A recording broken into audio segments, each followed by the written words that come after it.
Cada fase da vida nós temos um ritmo de aprendizagem e de 0 a 2 é o ritmo mais acelerado de aprendizagem que o ser humano tem.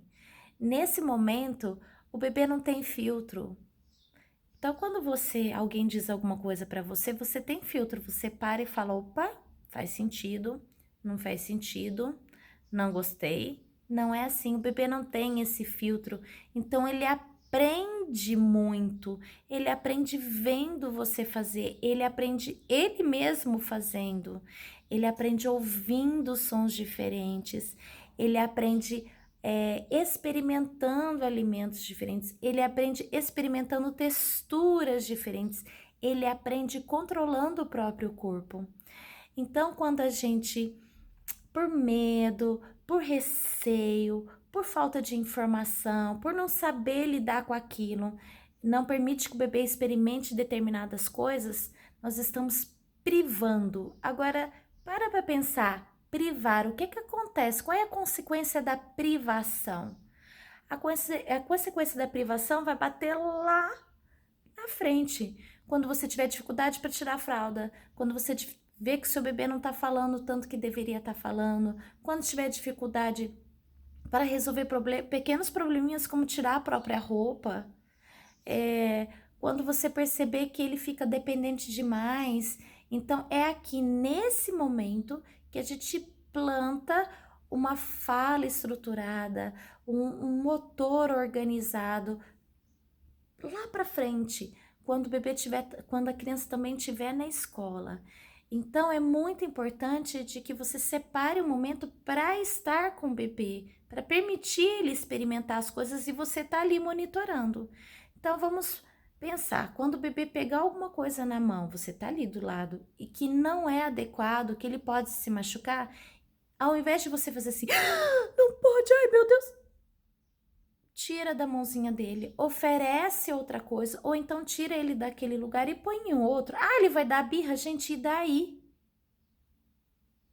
Daí ele dá birra. Você está cuidando da integridade física dele, tira ele do lugar, deixa ele dar birra no outro lugar, dá outra coisa para ele distrair. O que acontece muitas vezes quando o bebê está explorando e a gente faz assim, ó, não pode, ele começa a associar a descoberta, a curiosidade, a exploração como uma coisa ruim. Agora, para pensar que lá na vida adulta e quando ele for criança, ele vai precisar dessa curiosidade, dessa criatividade.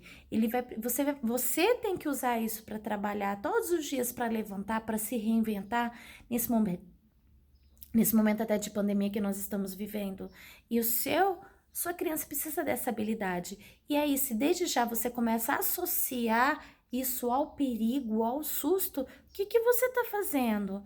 Você está amputando uma habilidade que ele vai precisar, certo? Então a gente precisa ter o cuidado, só que a gente não precisa aprender esse não pode, esse medo, a gente precisa dar isso de uma maneira muito adequada. Então, ele pegou uma coisa que oferece o perigo para ele, tira da mãozinha dele e oferece outra coisa.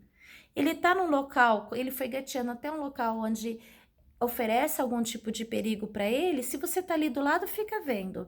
Se de fato não dá para ficar, tira ele, leva para outro lugar, sem ficar falando, não pode, perigo, entendeu? Todas essas coisas. Isso é uma coisa muito importante. Então, a gente precisa orientar também quem fica com o bebê, né?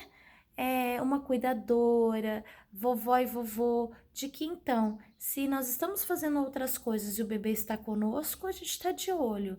Se no momento a gente não pode estar de olho, ok, ele está fazendo outra atividade onde a gente põe ele, sei lá, num cercadinho, alguma coisa, mas que depois ele precisa ter um momento para estar livre, para explorar, para aprender essa questão de ter autonomia. Porque lá na frente, quando você for tirar uma fralda, quando você quiser que ele tire uma roupa, ou que ele peça, fala alguma coisa para você, a gente não desenvolveu as habilidades que ele precisa para chegar nesse ponto, entendeu?